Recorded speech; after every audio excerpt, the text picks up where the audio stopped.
Day 4 of the Master Cleanse. Woo. Type 1 diabetic, going into detox.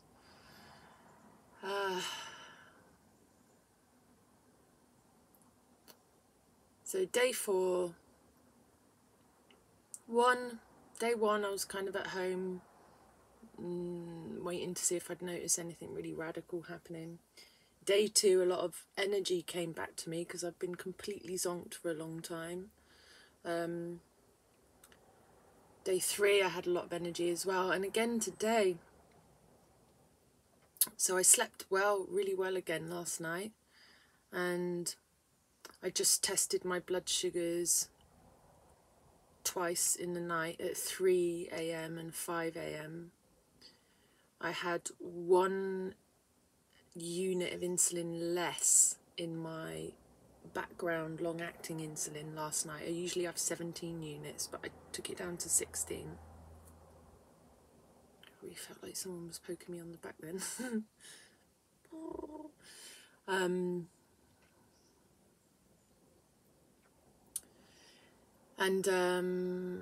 Yeah, my blood sugars were a little bit low this morning at 3.4 again. So had no fast-acting insulin shots yesterday. Yeah. So, but then today I went out and I did some singing again. I had the energy for it, and I took all of my lemons and water and everything so I could mix up my drinks fresh whilst I was out. And I've had 8 drinks altogether. I've just had my last one. It's about 8 o'clock in the evening, something like that.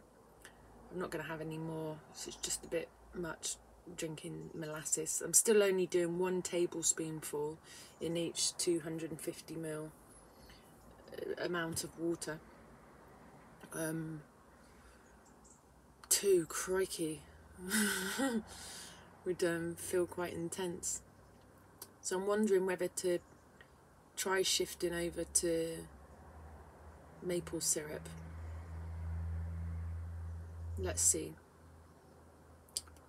But yeah, today my blood sugars just got a little bit high. They went up to 19, and that's just like, I know eventually they're going to come down anyway, so I could have waited it out, but it's just really unpleasant to be that high. So I had just 2 units of insulin, and I was wondering whether it's because I knocked 1 unit off my nighttime insulin that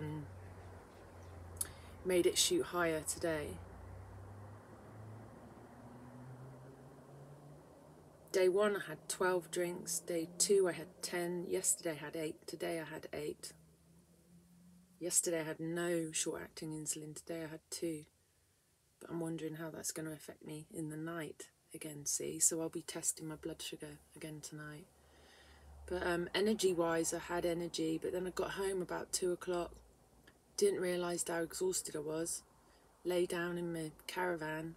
Boomf! I was just totally gone for a couple of hours. And really wiped out. And I've just made myself go out for a little coastal path walk just to get some movement, because I've not been doing any exercise. Little tiny bit of rebounding I've done, but not really jumping off the rebounder, just to move a little tiny bit. But yeah, and I haven't been doing the yoga. Maybe I need to pick that up again. I stopped because of my back. But yeah, I had other ideas I wanted to share. I can't remember what they are now.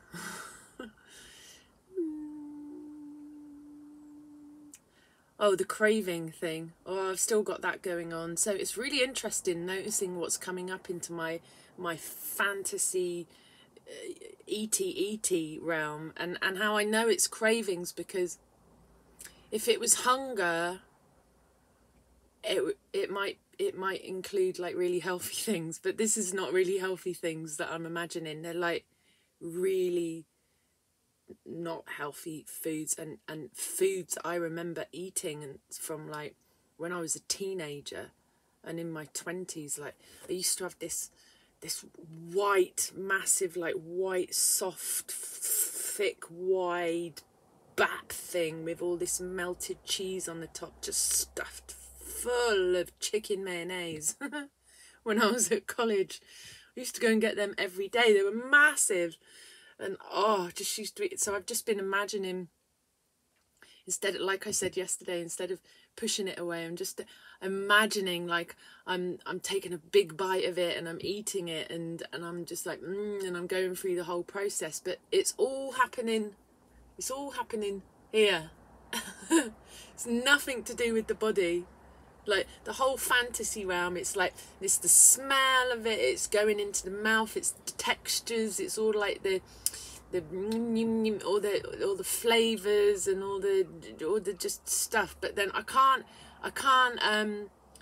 the imagination stops at the point of swallowing it. It's like, no, I don't want to, and I kind of like, I just check in with my body, and my body's just like, whoa, no, don't even like digest even the memory of playing with that food, like leave it alone. So it just goes as far as there.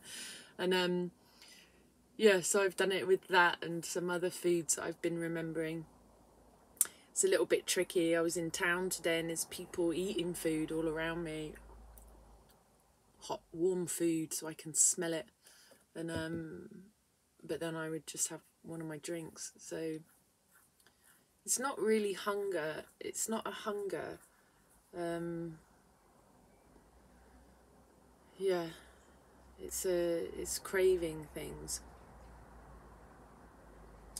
But as I was going to say yesterday on the video, and then I couldn't remember what I was talking about halfway through saying it, when I did this no carb diet 15 years ago, I got really good at sniffing things, because I was super strict. Not one grain of sugar passed my lips in that year, or just no carbs at all. And but sometimes I'd be around people eating foods and I'd be like, oh, and I remember getting like maybe someone would be next to me having classic English, that sound, English fish and chips with salt and vinegar on, and then I'd take a chip and I'd just sit there and sniff it and sniff it and sniff it and sniff it until I was filled up with it, and I'd felt like I'd eaten it, and then I'd throw the chip away. And I'd do the same with a bit of chocolate cake or something, and I got really good at doing that. So which is why I think I'm giving myself permission to just really just let these like cravings be fully imagined, eating them. And it's really interesting seeing that it's all just here. It's all this like action of doing it, and the sedation or the numbing or the comfort or the security or the whatever that comes from which you know, we probably pick that up from babies, don't we? Like, you're screaming in life, don't know what's going on, and then you're on the teat or on the bottle.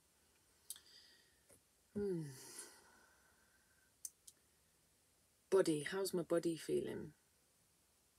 Yeah, it was a bit tiring just going out for that walk, and it's really hot outside as well, even in the evening. I still have a very swollen belly, and because often when I'm struggling with what I'm trying to choose to eat, and because I get this swollen belly thing so much, and I know it's like a huge part of the ascension process, the light body process. And the person that I've heard talk about this most is Lisa Transcendence Brown. She has a YouTube channel, and she's a really good way shower, and has quite fully described the ascension process on the spiritual, mental, emotional, physical levels. And she's talked a lot about the breaking down, the dismantling of all the old obsolete codes in the body, and how that just gets broken down to be released out of the body. And when it starts happening on the physical realm, which it is with me, it's like quite uncomfortable. And one of the symptoms is this swelling up Buddha belly. And Lisa Brown Transcendence Brown talks about it as the photonic, I'm sure she's talking about the photonic light from the sun, these rays of light, especially like with solar flares or strong sun activity, these big pulses of photonic light, they come in and we're absorbing them into the body. They're containing the information and the codes of the new earth, and we're absorbing these light codes into the body, and it's pushing out all the old information, all the cellular debris, all the everything that's stuck in the body.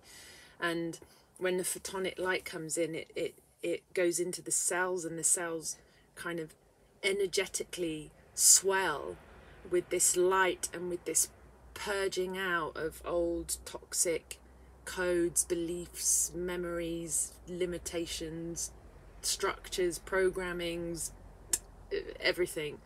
And the belly swells, and so there's nothing that you can do on a dietary level to stop it from happening. Yet when it's happening to you and you just get this massive swollen belly, you're like, what have I eaten? Oh my God, like, but it even happens when you're not eating.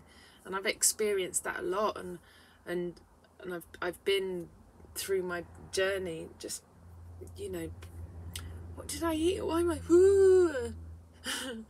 and but I haven't been eating. This is day 4. It's nearly like 4 full days, but I have been having these lemon, molasses, cayenne pepper water drinks with like water as well, and mint tea, and loads of like laxative tea in the evening, and this like whole litre of salt water in the morning. So there's that going, and there's a lot of flushing out, and the elimination has begun. It's the same kind of consistency, if you know what I mean. And but the belly, I'm not going to show it to you because I just don't want to, but yeah, it's like the solar plexus and the sacral, so there's like galaxies in there. It literally feels like it. And yeah, so it's all a process, but I'm going to go to bed tonight, sleep well again, I hope, drink lots of teas tonight, and wake up early to drink this saltwater flush. Another thing I've been doing in the morning, and this is because I had some acupuncture at the beginning of the week to help my blood, and my blood is asking me to sing to it and to use crystalline frequencies and energies. So I have a crystal bowl and a crystal harp, and I've just been resting my crystal harp on the front of my abdomen and playing the crystal harp tones and just either humming or toning or singing along to it. And this morning I did my whole violet flame invocation to it into the body. So I feel like I need to do a bit more of that, bring in some more sonic frequencies to and do it with intention to get the sonic light codes into the system, cleansing it as well. So I need to be playing with that, but it's getting the, I need to just get the energy. I've got energy, but I'm still a little bit I don't think, what I think I mean is I don't have the energy for that right now, but maybe I'll do it again in the morning. So that's kind of helping. So yeah, that's day 4. I noticed, like, I've been looking online at Master Cleanse. I'm researching. I'm trying to find people that have done it for diabetes or have done it for some of the other complications I've got going on.